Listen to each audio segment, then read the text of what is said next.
ये कहानी है सुंदर वन की, जहाँ एक गरीब टूनी चिड़िया रहती थी। माँ, मुझे भूख लगी है, कुछ खाने के लिए दे दो। बेटा, तुम यहीं रुकना, मैं अभी तुम्हारे लिए कुछ खाने के लिए लेके आती हूँ। टूनी बहुत ही गरीब थी, उनके पास खाने के लिए कुछ नहीं बचा था।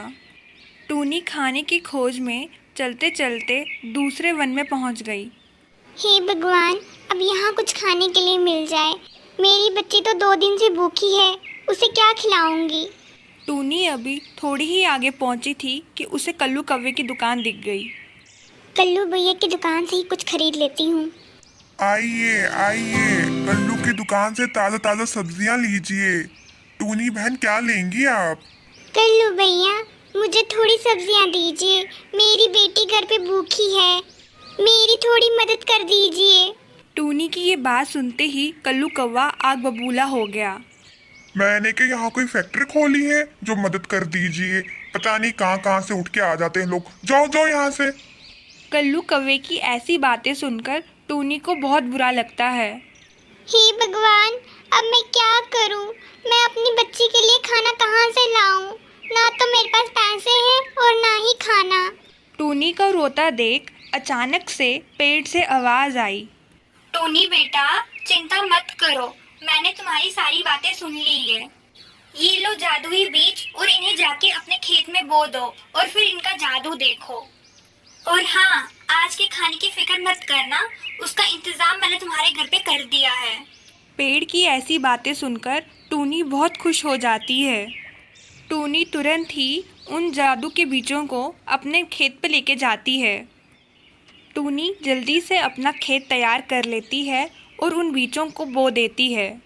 चलो भाई, बीज तो मैंने बो दिए, अब कुछ दिनों के बाद देखते हैं कि क्या होता है। कुछ दिनों के बाद जब टूनी अपने खेत पे आती है तो अपने खेत को सब्जियों से भरा देख हैरान हो जाती है। शुक्र है भगवान का, मेरी मेहनत रंग लाई। अब इन्हीं सब्जियों को मैं बेचूंगी और कुछ पैसे कमाऊंगी। और जादुई पेड़ जी, आपका भी शुक्रिया जिसने मुझे ऐसे बीज दिए।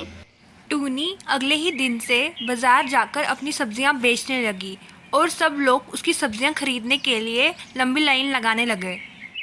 अरे टूनी बहन, तुमने सुना क्या? दूसरे जंगल में तो बाढ़ आ गई है, वहाँ तो सब दुकानें तबाह हो गई। ओह अच्छा, ये कब हुआ? फिर तो वहाँ के लोगों को खाने की कमी हो रही होगी। टूनी मन में सोचती है कि वह उस जंगल में जाएगी और सबको मुफ्त का राशन बांटेगी ताकि कोई भी भूखा ना रहे। टूनी जब उस जंगल में पहुंच जाती है तो वहां का हाल देख के बेहाल हो जाती है। किसी का घर बह रहा था तो किसी की सब्जियां, तो किसी का कोई सामान। हे भगवान, मदद करो, अब इस बाढ़ को बंद कर दो, यहाँ के लोगों की तो हालत बहुत ही खराब है। टूनी जब वहाँ से ज़रा सी थोड़ी आगे बढ़ी तो उसने देखा कि कल्लू कौवा पूरी तरह से पानी में डूब गया था। मदद कर दो, कोई कोई मेरी जान बचा दो। आप घबराए नहीं कल्लू भैया, मैं अभी आपके लिए रस्सी लेके आती हूँ, उसकी सहायता से मैं आपको बाहर निकालती हूँ। इतना कहते ही टूनी कहीं से रस्सी का इंतज़ाम करती है और कल्लू कौवे को पानी से बाहर निकाल देती है।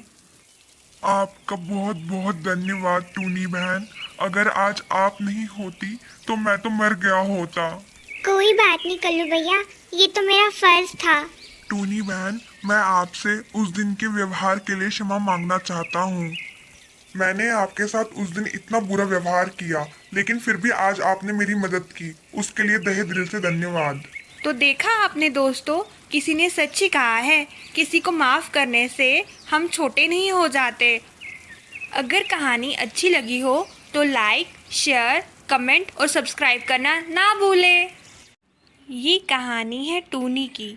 टूनी सुंदरवन जंगल में रहती थी। अरे वाह, कितना सुंदर घर बना है मेरा। मेरी तो पूरी जमा पूंजी इस घर में लग गई, लेकिन सच में मेरा घर सुंदर भी बहुत बना है। टूनी का घर बस आज ही बनके तैयार हुआ था। पंडित जी ने 2 दिन बाद का मुहूर्त बताया है। चलो अब 2 दिन ही का इंतजार कर लेते हैं, फिर तो इसी घर में रहना है। ये कहते ही टूनी वहाँ से अपने पुराने से छोटे घर में रहने के लिए चले जाती है। चलो मैं जल्दी जल्दी खाना बना लेती हूँ, उसके बाद सब मेहमानों को परसों के लिए निमंत्रण भी भेजना है। टूनी अभी ये सब सोच ही रही थी कि तभी अचानक से बिन मौसम बारिश होने लगी। हे भगवान, ये क्या बिन मौसम इतनी जोरों बारिश पहले तो कभी नहीं हुई। हे भगवान, बारिश जल्दी बंद कर दो, मेरे घर का क्या हाल होगा। एक तो इस घर की छत से भी बारिश अंदर आ जाती है। टूनी बारिश के रुकने का इंतज़ार करती है, लेकिन पूरी रात बारिश नहीं रुकती। अगली सुबह टूनी उसी तूफ़ानी बारिश में अपने घर को देखने के लिए जाती है। वह जैसे ही वहां पहुंचती है तो देख के हैरान हो जाती है कि उसका पूरा मिट्टी का घर पानी में बह जाता है। हे भगवान, मैंने किसी का क्या बिगाड़ा था जो आपने मेरे साथ ऐसा किया। इस बारिश में मैं कहाँ जाऊंगी? कौन मुझे अपने घर में जगह देगा? एक तो पुराना घर था, उसमें भी बारिश अंदर आ रही है। शायद कल्लू भैया ही अब मेरी मदद कर पाए, उन्हीं के पास जाती हूँ। कल्लू भैया, दरवाजा खोलो, मैं टूनी, जल्दी दरवाजा खोलो, बाहर बहुत बारिश हो रही है। अरे टूनी बहन, तुम इतनी बारिश में यहाँ क्या कर रही हो? मैं दरवाजा खोलने की पूरी कोशिश कर रहा हूँ, मगर ये दरवाजा खुल नहीं रहा है। लगता है खराब हो गया है। अरे कल्लू भैया, फिर कोशिश कीजिए ना, मैं बारिश में बहुत भीग गई हूँ, मेरी मदद कीजिए। बेहतर यही होगा टूनी बहन, तुम यहाँ से चले जाओ, क्योंकि एक तो मेरा दरवाजा नहीं खुल रहा, ऊपर से मेरा घर 2 बंदों को बाहर नहीं उठा पाएगा। कल्लू कौवे की ऐसी कड़वी बातें सुनकर टूनी वहाँ से चली जाती है। वे बारिश में बहुत बुरे तरीके से भीग जाती है। वे पूरे रास्ते यही सोचती हुई जाती है कि अब वह कहाँ रहेगी। तभी अचानक से उसे सामने एक घर नज़र आता है। अरे वाह, ये किसका घर है? चलो, जिसका भी घर हो, मैं रात गुजार लेती हूँ, कम से कम बारिश से तो बच जाऊंगी। ये कहते ही टूनी अपनी रात उसी घर में बिता देती है। अभी टूनी आराम करने का सोच ही रही थी कि तभी अचानक से टूनी के सामने एक परी प्रकट हो गई। टूनी बेटी, ये घर मेरा ही है, तुम यहाँ रुक के आराम कर सकती हो, तुम बहुत अच्छी हो, इसके लिए मैं तुम्हें एक वरदान देती हूँ। पहले तो टूनी को कुछ भी समझ नहीं आ रही थी कि उसके साथ क्या हो रहा है, लेकिन बाद में परी माँ का वरदान पाकर टूनी बहुत खुश हुई। मैं तुम्हें जादुई मटर के बीज दे रही हूँ, तुम इसकी खेती करो और अपनी मेहनत से फिर घर बनाओ। ये कहते ही परी माँ वहाँ से चले जाती है। अगले दिन सुबह होते ही टूनी अपनी खेत पे चले जाती है और वो जादुई मटर के दाने बो देती है। मटर तो मैंने बो दिए, चलो अब परी माँ की बात पे विश्वास करके कुछ दिनों का इंतजार कर ही लेती हूँ। कुछ दिनों के बाद जब टूनी अपने खेत पे आती है तो जादुई मटर की फसल देखकर हैरान हो जाती है। उसकी मटर खूब फल फूल रही थी। अरे वाह, जैसा परी माँ ने कहा था, मेरी फसल तो बिल्कुल वैसे ही बनके तैयार हुई है। चलो अब इन्हें बाजार में बेच के आती हूँ, शायद कोई मेरे मटर खरीद ही ले। ये कहते ही टूनी घर से बाजार की ओर मटर बेचने के लिए निकल पड़ती है।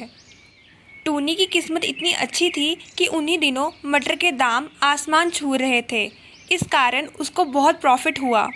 कुछ ही समय में उसने अपना घर दोबारा बनाने के लिए पैसे जोड़ दिए।